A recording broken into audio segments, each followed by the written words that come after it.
नमस्कार दोस्तों, UP home guard में लगभग 100 में से 30 प्रश्न तो आपको यूपी जीके के ही देखने को मिलेंगे। तो इस वीडियो में हम यूपी जीके के 30 इंपॉर्टेंट प्रश्नों को कवर करेंगे। तो ये क्लास आपके लिए काफ़ी इंपॉर्टेंट है। तो चलिए हम शुरू करते हैं प्रश्न 1 से। हमें यहाँ पर पहला प्रश्न दिया है। प्रश्न कह रहा है कि उत्तर प्रदेश का कुल भौगोलिक क्षेत्रफल कितना है। तो बताइए कि उत्तर प्रदेश का कुल भौगोलिक क्षेत्रफल कितना है। तो वो 2,40,928 वर्ग किलोमीटर है। तो ऑप्शन नंबर बी हमारा यहाँ पर सही जवाब हो जाएगा। अब चलिए हम बढ़ते हैं प्रश्न 2 पे। अब 2 नंबर का प्रश्न दिया है। प्रश्न कह रहा है कि क्षेत्रफल की दृष्टि से भारत में उत्तर प्रदेश का कौन सा स्थान है। तो बताइए कि भारत में क्षेत्रफल की दृष्टि से यूपी का स्थान कौन सा है।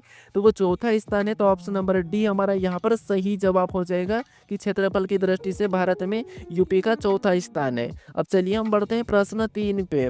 अब 3 नंबर का प्रश्न दिया है। प्रश्न कह रहा है कि उत्तर प्रदेश का सबसे पूर्वी जिला कौन सा है। तो बताइए कि उत्तर प्रदेश का सबसे पूर्वी जिला कौन सा है। इससे पहले मैंने आपको दक्षिणी जिला कौन सा ये बताया था। अगर आपको उत्तरी जिला या पश्चिमी जिला भी पता है तो वो भी मुझे आप कमेंट करके बता देना, ठीक है। तो उत्तर प्रदेश का सबसे पूर्वी जिला कौन सा है। तो वो बलिया जिला है। तो ऑप्शन नंबर बी हमारा यहाँ पर सही जवाब हो जाएगा। अब चलिए हम बढ़ते हैं प्रश्न 4 पे। अब 4 नंबर का प्रश्न दिया है। प्रश्न कह रहा है कि उत्तर प्रदेश के किस जिले की सीमा सबसे अधिक राज्यों को स्पर्श करती है।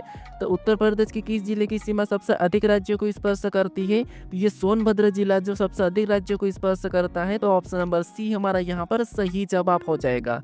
अब चलिए हम बढ़ते हैं प्रश्न 5 पे। अब 5 नंबर का प्रश्न दिया है। प्रश्न कह रहा है कि उत्तर प्रदेश की सीमा कितने राज्यों केंद्र शासित प्रदेश सहित मिलती है। यानी कि कितने राज्यों से और केंद्र शासित प्रदेश सहित आपको यहाँ पर बताना है।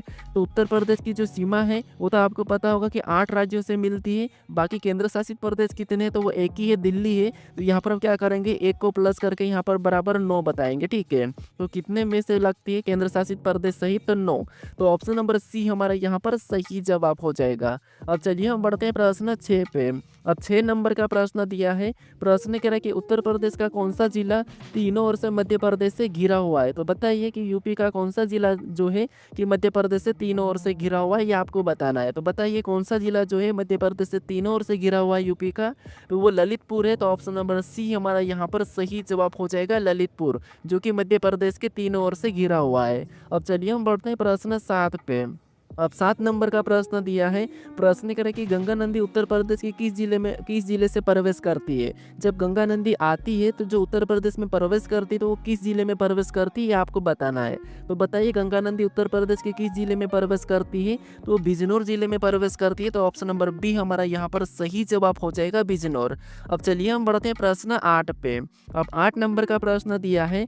प्रश्न कह रहा है कि उत्तर प्रदेश की सबसे लंबी नदी कौन सी है। तो बताइए कि उत्तर प्रदेश की सबसे लंबी नदी कौन सी है। तो ये तो आसान है कि उत्तर प्रदेश की जो सबसे लंबी नदी है वो गंगा नदी है। तो ऑप्शन नंबर सी हमारा यहाँ पर सही जवाब हो जाएगा। अब चलिए हम बढ़ते हैं प्रश्न 9 पे। अब 9 नंबर का प्रश्न दिया है। प्रश्न कह रहा है कि उत्तर प्रदेश का उत्तर प्रदेश का कौन सा क्षेत्र बाबर और तराइन के नाम से जाना जाता है। तो बताइए कि यूपी का कौन सा क्षेत्र है जो भाबर और तराइन के नाम से जाना जाता है। तो कौन सा क्षेत्र जो भाबर और तराइन के नाम से जाना जाता है, तो वो उत्तरी पट्टी जाना जाता है। तो ऑप्शन नंबर सी हमारा यहाँ पर सही जवाब हो जाएगा, उत्तरी पट्टी। उत्तरी पट्टी जो भाबर और तराइन के नाम से जाना जाता है यूपी में, ठीक है। अब चलिए हम बढ़ते हैं प्रश्न 10 पे। अब 10 नंबर का प्रश्न दिया है। प्रश्न करा कि यमुना नदी उत्तर प्रदेश के किस स्थान पर गंगा नदी से मिलती है। तो बताइए कि यमुना नदी उत्तर प्रदेश के किस स्थान पर गंगा नदी से मिलती है, गंगा से मिलती है। तो ये तो आपको पता होगा कि जहाँ पर कुंभ लगता है वहाँ पर गंगा यमुना संगम है और गंगा यमुना मिलती है। तो वो कहाँ पर लगता है, तो प्रयागराज में लगता है। तो ऑप्शन नंबर बी हमारा यहाँ पर सही जवाब हो जाएगा कि जो यमुना नदी है वो गंगा से प्रयागराज में मिलती है। अब चलिए हम बढ़ते हैं प्रश्न 11 पे। अब 11 नंबर का प्रश्न दिया है। प्रश्न करें कि उत्तर प्रदेश की सबसे ऊंची पहाड़ियां सोनाकर और कैमूर किन जिलों में स्थित है। तो बताइए यूपी की सबसे ऊंची पहाड़ियां जो सोनाकर और कैमूर है वो किन जिलों में स्थित है। तो ये आपको पता होना चाहिए कि ये मिर्जापुर और सोनभद्र में स्थित है। तो ऑप्शन नंबर हमारा कौन सा वाला, तो ये बी वाला सही जवाब हो जाएगा, मिर्जापुर और सोनभद्र में सोनाकर और कैमूर पहाड़ियां स्थित है, ठीक है। अब चलिए हम बढ़ते हैं प्रश्न 12 पे। अब 12 नंबर का प्रश्न दिया है। प्रश्न करा कि उत्तर प्रदेश के किस जिले में सबसे कम वर्षा होती है। तो बताइए यूपी के किस जिले में सबसे कम वर्षा होती है। तो उत्तर प्रदेश में आपको पता है सबसे कम वर्षा कहाँ पर होती है, तो वो मथुरा में होती है। तो ऑप्शन नंबर बी हमारा यहाँ पर सही जवाब हो जाएगा कि मथुरा में सबसे कम वर्षा होती है। अब चलिए हम बढ़ते हैं प्रश्न 13 पे। अब 13 नंबर का प्रश्न दिया है। प्रश्न कह रहा है कि उत्तर प्रदेश में सर्वाधिक वर्षा वाला जिला कौन-सा है?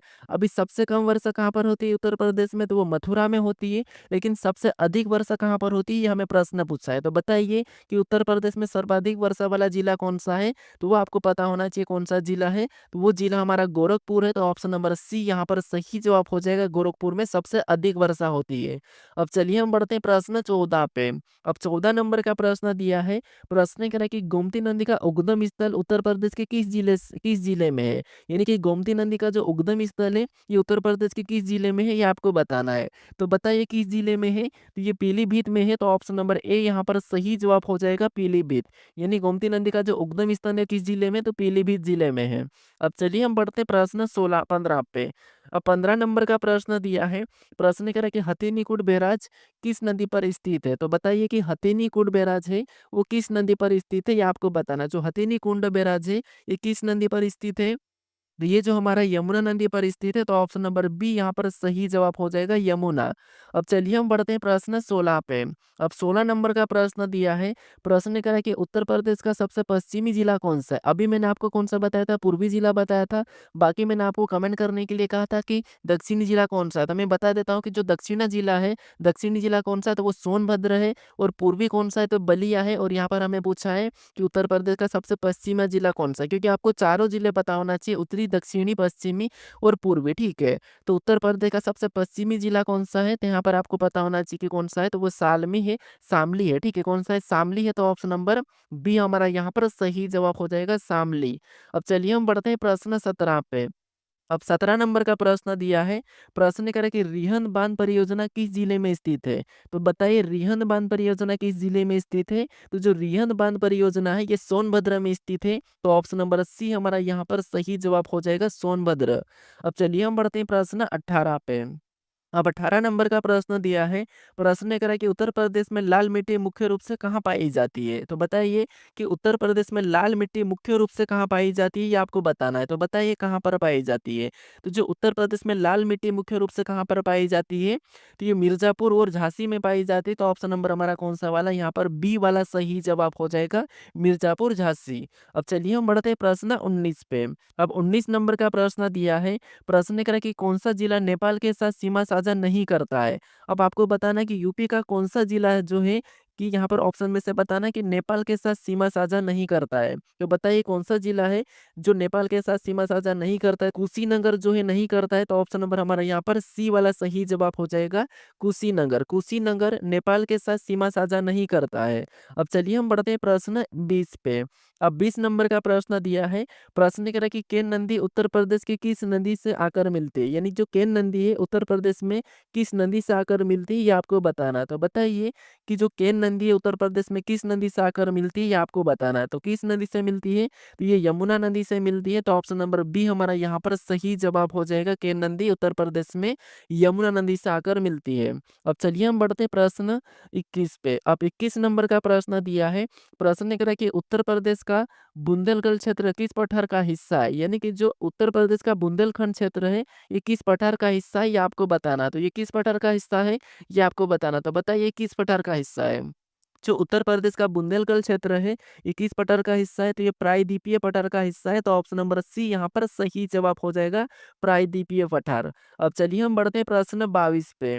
अब 22 नंबर का प्रश्न दिया है। प्रश्न कह रहा है कि पारीछा बांध किस नदी पर बनाया गया है? यानी जो पारीछा बांध है, ये किस नदी पर बनाया गया है, ये आपको बताना। तो बताइए किस नदी पर बनाया गया है पारीछा बांध? तो जो पारीछा बांध है, ये बेतवा नदी पर बनाया गया है। तो ऑप्शन नंबर ए यहाँ पर सही जवाब हो जाएगा बेतवा। यानी कि बेतवा नदी पर पारीछा बांध बनाया गया है। अब चलिए हम बढ़ते हैं प्रश्न 23 पे। अब 23 नंबर का प्रश्न दिया है। प्रश्न करें कि उत्तर प्रदेश में सिंचाई का सबसे बड़ा स्रोत क्या है? तो बताइए स्रोत क्या है कि उत्तर प्रदेश में सिंचाई का सबसे बड़ा स्रोत क्या है, ये आपको बताना है। तो क्या है? तो आपको होगा नहरें हैं, तालाब है, नलकूप है, कुएँ हैं। तो उत्तर प्रदेश में सिंचाई का सबसे बड़ा जो स्रोत है वो नलकूप है। तो ऑप्शन नंबर सी यहाँ पर सही जवाब हो जाएगा नलकूप। अब चलिए हम बढ़ते हैं प्रश्न 24 पे। अब 24 नंबर का प्रश्न दिया है। प्रश्न कह रहा है कि बखीरा पक्षी अभयारण्य उत्तर प्रदेश के किस जिले में स्थित है? बखीरा पक्षी अभयारण्य। तो बताइए कि जो बखीरा पक्षी अभयारण्य वो किस जिले में स्थित है, ये आपको बताना है। तो संत कबीर नगर में है। तो ऑप्शन नंबर यहाँ पर बी वाला सही जवाब हो जाएगा संत कबीर नगर। अब चलिए हम बढ़ते हैं प्रश्न 25 पे। अब 25 नंबर का प्रश्न दिया है। प्रश्न ने कह रहा है कि उत्तर प्रदेश के किस भाग में मरुस्थलीय मृदा पाई जाती है? यानी कि यूपी के किस भाग में मरुस्थलीय मृदा पाई जाती है, ये आपको बताना है। तो बताइए किस भाग में पाई जाती है जो मरुस्थलीय मृदा है? तो वो पश्चिमी भाग में पाई जाती है। तो ऑप्शन नंबर बी यहाँ पर सही जवाब हो जाएगा। याद रखना कि मरुस्थलीय मृदा पश्चिमी भाग में पाई जाती है उत्तर प्रदेश में। अब चलिए हम बढ़ते हैं प्रश्न 26 पे। अब 26 नंबर का प्रश्न दिया है। प्रश्न ये करे कि शारदा यानी कि काली नदी उत्तर प्रदेश में कहाँ प्रवेश करती है? तो बताइए कि यानी कि जो शारदा नदी है वो उत्तर प्रदेश में कहाँ प्रवेश करती है? शारदा कहो या काली कहो एक ही नाम है, ठीक है? तो ये उत्तर प्रदेश में कहाँ प्रवेश करती है? तो बताइए कहाँ पर प्रवेश करती है? तो ये पीलीभीत में प्रवेश करती है। तो ये हमारा ऑप्शन नंबर ए यहाँ पर सही जवाब हो जाएगा, पीलीभीत। अब चलिए हम बढ़ते हैं प्रश्न 27 पे। अब 27 नंबर का प्रश्न दिया है।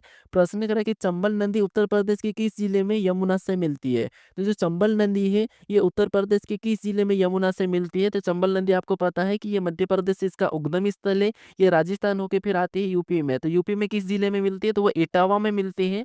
तो ऑप्शन नंबर हमारा यहाँ पर बी वाला सही जवाब हो जाएगा, इटावा। अब चलिए हम बढ़ते हैं प्रश्न 28 पे। अब 28 नंबर का प्रश्न दिया है। प्रश्न ये कह रहा है कि गोविंद वल्लभ पंत सागर झील कहाँ स्थित है? तो बताइए गोविंद वल्लभ पंत सागर झील कहाँ स्थित है? तो गोविंद वल्लभ पंत सागर झील कहाँ पे स्थित है, ये आपको बताना है। तो बताइए कहाँ पर स्थित है? तो ये जो हमारी गोविंद वल्लभ पंत जो सागर झील है, ये आपको पता होना चाहिए कहाँ पर स्थित है। तो ये सोनभद्र में स्थित है। तो ऑप्शन नंबर बी यहाँ पर सही जवाब हो जाएगा। अब चलिए हम बढ़ते हैं प्रश्न 29 पे। अब 29 नंबर का प्रश्न दिया है। प्रश्न ये कह रहा है कि माता टीला बांध किस नदी पर स्थित है? बताइए कि जो माता टीला बांध है ये किस नदी पर स्थित है? तो जो माता टीला बांध है ये आपको पता है बेतवा नदी पर स्थित है। तो ऑप्शन नंबर ए यहाँ पर सही जवाब हो जाएगा। कौन सा? Option number A. अब चलिए हम बढ़ते हैं प्रश्न 30 पे। अब 30 नंबर का प्रश्न दिया है। प्रश्न ये कह रहा है कि उत्तर प्रदेश का सबसे उत्तरी जिला कौन सा है? तो बताइए उत्तर प्रदेश का सबसे उत्तरी जिला। जैसे दक्षिणी जिला कौन सा था? तो मैंने बताया था कि सोनभद्र है। पश्चिमी जिला कौन सा था? तो मैंने अभी बताया था कि शामली है। उसके बाद आपको पता है कि पूर्वी जिला कौन-सा है? तो बलिया है। अब यहाँ पर आपको बताना उत्तरी जिला, तो यहाँ पर आपको 4 जिले याद हो जाएँगे, ठीक है? वैसे मैंने कमेंट करने के लिए कहा था, तो आपने किया भी होगा। तो उत्तर प्रदेश का सबसे उत्तरी जिला कौन-सा है? तो वो ये है सहारनपुर है। तो ऑप्शन नंबर हमारा कौन-सा वाला? सी वाला यहाँ पर सही जवाब हो जाएगा। ये हमारे यूपी जीके के 30 इम्पोर्टेंट प्रश्न थे। इन 30 इम्पोर्टेंट प्रश्नों में से आपके कितने सही प्रश्न गए हैं, ये आप मुझे कमेंट करके बताओ, ठीक है? बाकी हम अभी मिलते हैं नेक्स्ट वीडियो में।